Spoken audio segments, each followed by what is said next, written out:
Agora eu gostaria de ouvir a Maria Eduarda, da Cardeal Leme. Maria Eduarda, por gentileza, ocupe a tribuna.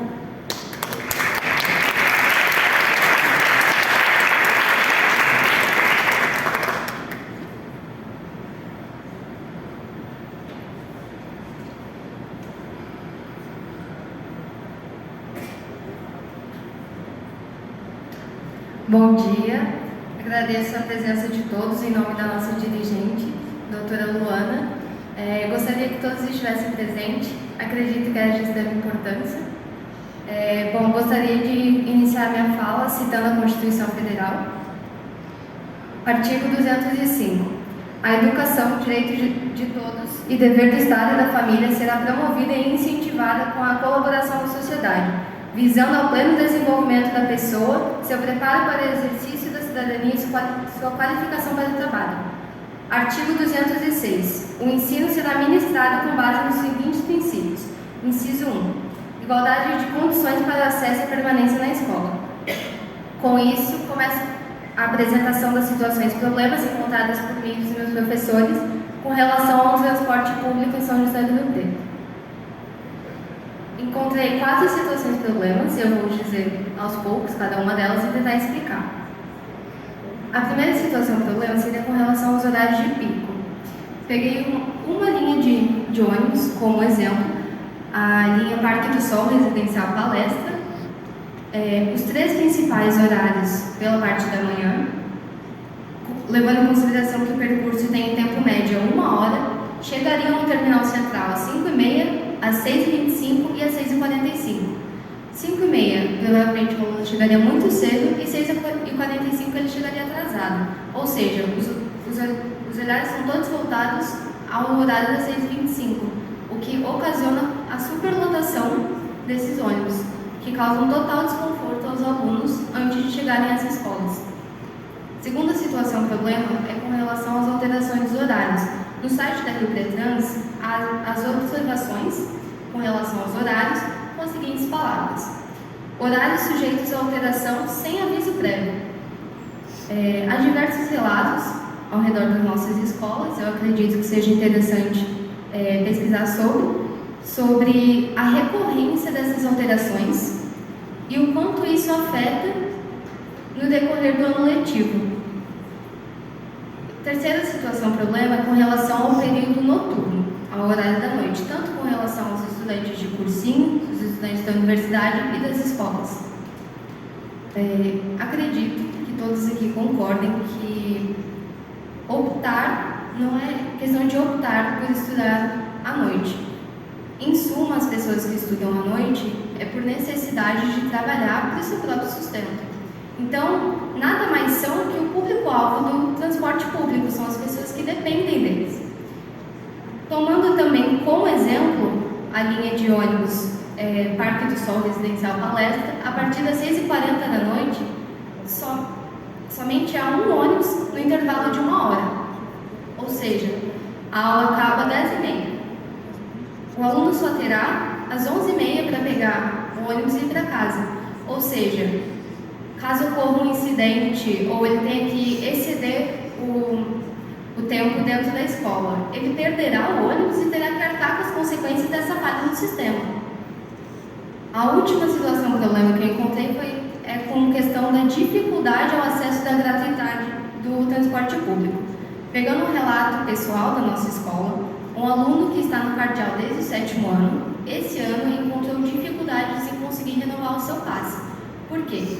Abriu uma vaga perto da escola, perto da casa dele, numa escola, e foi negado o pedido da sua renovação de passe, pois ele teria uma escola mais perto de sua casa.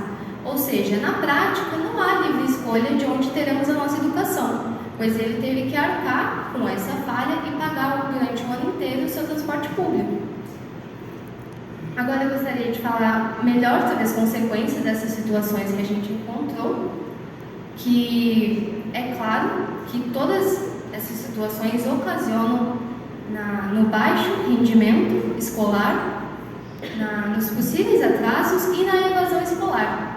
Isso tudo nada mais é que um recorte da desigualdade da nossa sociedade, pois, tomando como exemplo alunos que têm a oportunidade de ter um carro, principalmente alunos de escola particular, não têm essas preocupações já tão cedo. Por exemplo, eles não precisam acordar 1, 2 ou 3 horas antes do seu horário de escola, eles têm o devido horário, devido à rotina, devido às horas de sono, e eles têm o devido acesso à alimentação, ao café da manhã, coisas que nem passam pela cabeça de quem tem que acordar 3 horas para ir para a escola.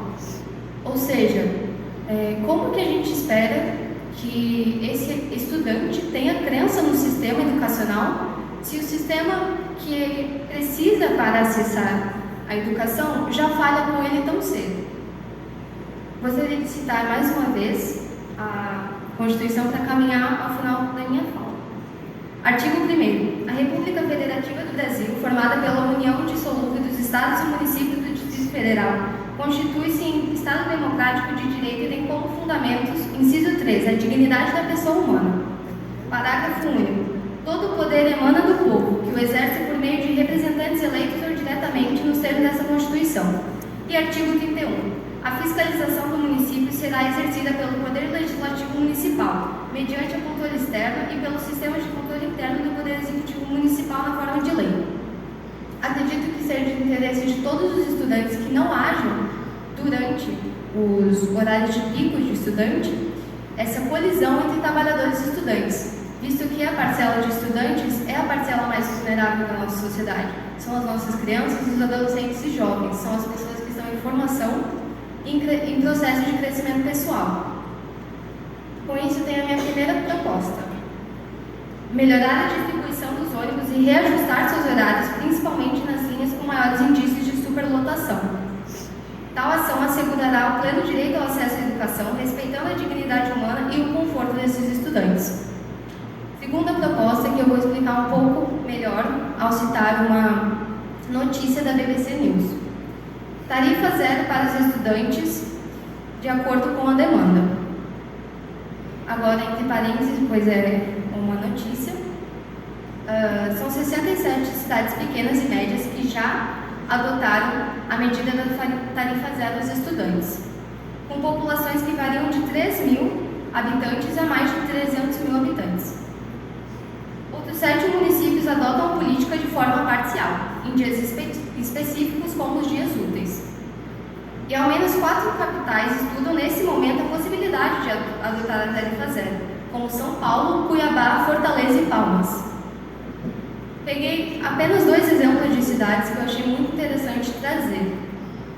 A primeira, a maior, a Caucásia, no Ceará, 369.000 habitantes. Com a tarifa zero, a demanda passou de 505.000 passageiros para 2,2 milhões, ou seja, há demanda, só não há oportunidade. E Maricá, no Rio de Janeiro, 167.000 habitantes. Entre parênteses, em 2022 foram 160 milhões de reais que as famílias deixaram de gastar com transporte, o que é injetado diretamente na economia da cidade. Fecha aspas. Novamente, abre aspas. O presidente da EPT, Celso Haddad. Aqui em Maricá, a demanda cresceu mais de 6 vezes. Tínhamos em torno de 15.000 a 20.000 habitantes transportados diariamente e hoje transportamos mais de 120.000. A tarifa zero é um propulsor do direito de ir e vir e é muito avassaladora a diferença. Fecha aspas. Última coisa antes de finalizar. Eu encontrei no site da Prefeitura um pequeno trecho onde uma das propostas para o ano que vem é ter 20% dos ônibus sustentáveis para 2024. E com relação à sustentabilidade, acho completamente coerente que a tarifa zero reduziria a questão dos automóveis nas ruas, diminuindo a questão caótica do trânsito. E com relação à mobilidade urbana e com relação à sustentabilidade, diminuiria a emissão de gases poluentes, como CO2, além de diminuir a incidência de acidentes de trânsito, a questão de crateras no asfalto. E esse dinheiro nada mais faria do que seria injetado, seria realocado na economia local. Entende? Fazendo com que o comércio tivesse essa realocação do dinheiro. Portanto, eu me coloco à disposição da Câmara e da Secretaria do que precisar. e reafirma a importância e o interesse do corpo estudantil que esse projeto seja aprofundado e seja levado em consideração pelos senhores em prol da nossa qualidade de vida e dignidade como estudante, pois eu acredito que a educação nada mais é do que a base e prioridade de tudo que a gente tem para fazer aqui. Agradeço a todos a oportunidade. Muito obrigada. Linda!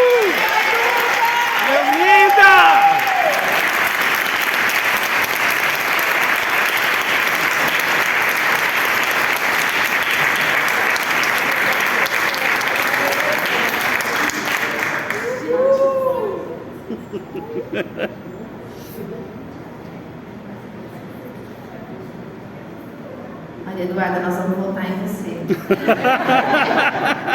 Quem são seus professores?